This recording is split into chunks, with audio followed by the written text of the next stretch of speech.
Robert Shared Log, Sunday 7th of June 2020. Hello, I'm Robert and welcome to my shed. I'm looking at the Daegrad tools holdfast. This is the larger holdfast I do, the 12mm version. They claim it's 14 inches long. It's not, it's a bit shorter than that. They probably started from a 14-inch bar and something's been cut down at some point. In the manufacturing, I would guess, 35 centimeters. Made out of water quenched Sierra 275 Juliet Romeo 0.4% carbon equivalent steel. It's based on the Moxon mechanic pattern from the 17th century. So Daegrad tools are a reenactment forge to make things the old-fashioned way. Now, if you want to hold a piece of work, you can use a vise like this. You've got to put the piece in the vise and wind it round and round and round. If you're lucky enough to have a quick release, you can get in close with that and then tighten it up and then line it up again and then make sure everything's right, and then you can work on that. That's fine if you want to work on the edge of a piece. It's not so useful for the surfaces.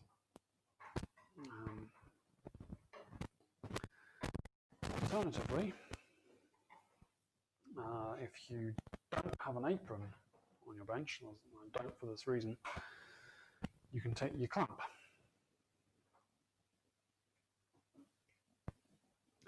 Set the clamp to approximately the right width, then hold it in place and then pump. These particular Stanley clamps, I don't like them because the spike goes up, which means if that's comfortable, I've got a spike to worry about on my piece of work. So I'll generally do it the way up, which is much less comfortable. It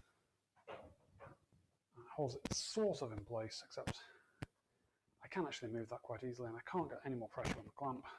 So if I really want to hold that in place, I need another clamp. And it takes a while, it takes ages, it squeaks when you can't pinch it because it needs oiling, and it's just a bit of a pain. Holdfasts, I think of these as the backup option, really. You put your piece of work you want to work on, put a scrap piece of wood on top, because these things will damage the surface of most wood. You put the holdfast in the hole. You take your hammer or your mallet and you go whack.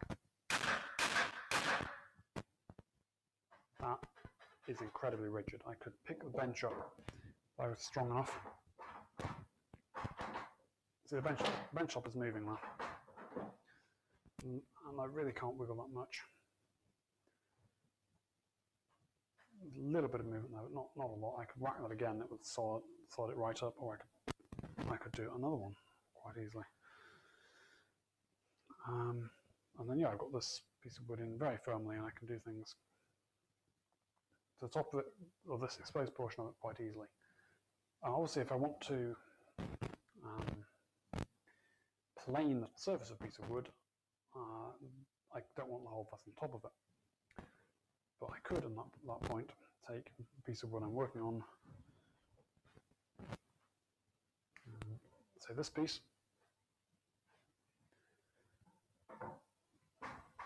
put it up against there, and I could plane this surface quite happily.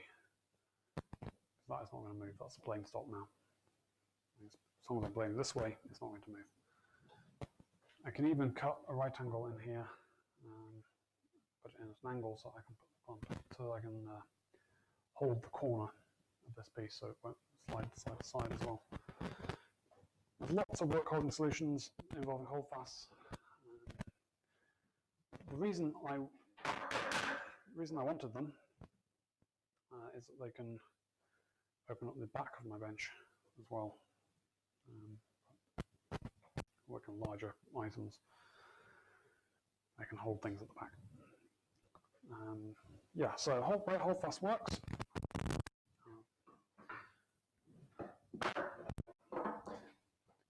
When you put it into the bench, it goes in like this. That's just in loose, and you whack it downwards. That causes this to try and move it down into the hole, but this, it can't move past this head because that's resting on the work.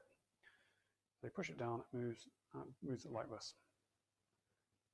So it moves, because it works on my head there, it moves like that. So that means the bottom pushes against the one end of the hole, and the top pushes against the other end, and this piece pushes down against the work, and everything locks into place. It becomes very solid.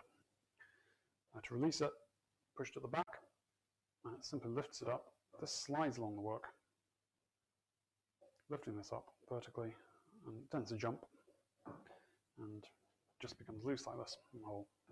Really very easy to handle and move around. They're sold as a pair, they're handmade, and there are various differences in the pair. One's a slightly different angle, the bend's in slightly different places. So this is more reach, this is more tail. I can get 170, 180 mils above the 40 mil bench top with length of this tail, depending which one I use. Which means that in the limits there are options. But to be honest, it makes very little difference. They work pretty much identically. I can't complain at £30. That's a really good price. It does say on this bit of paper that came with it, it's supposed to wear eye protection during assembly. Well, that's ridiculous. I have to sharpen it by hand, which is ridiculous because there's no sharp edges anywhere on it. In fact, these feel like they've been filed blunt. And all Daegrad products designed for use in living history reenactment context only. Even though it says on the website that they're suitable for modern use. For both living history carpentry as well as modern use. It also says ferrite items supply coat in WD-40 and to remove that before use, but I don't know how you move WD-40, and well, I'd like to remove it because WD-40 is a lubricant. I don't really want lubricants on something that's supposed to hold fast.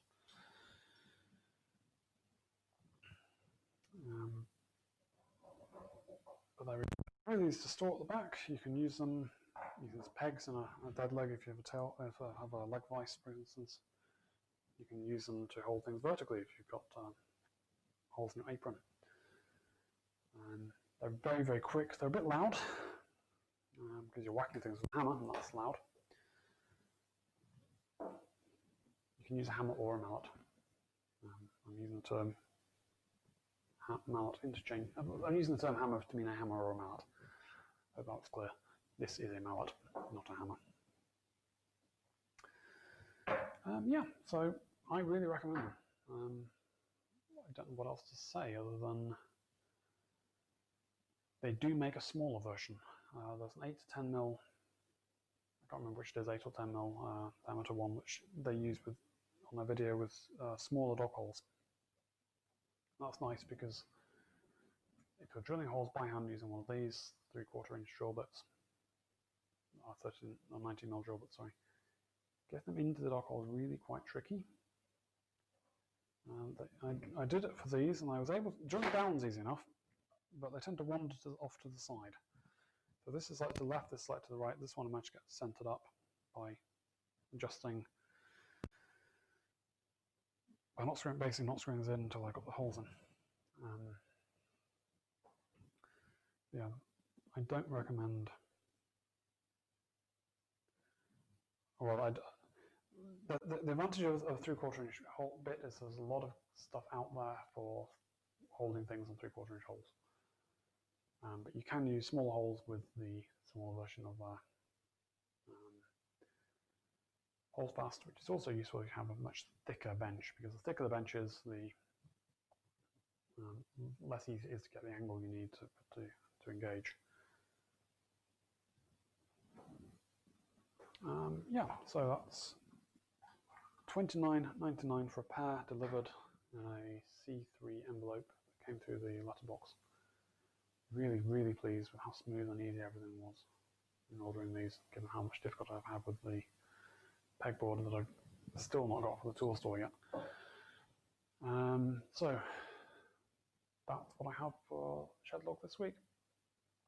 Next week, hopefully, the tool store again.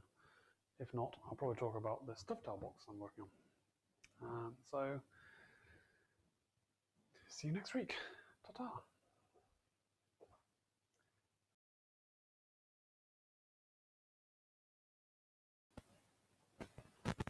Rubber Shedlog, Sunday the 7th of June, 2020. Start again.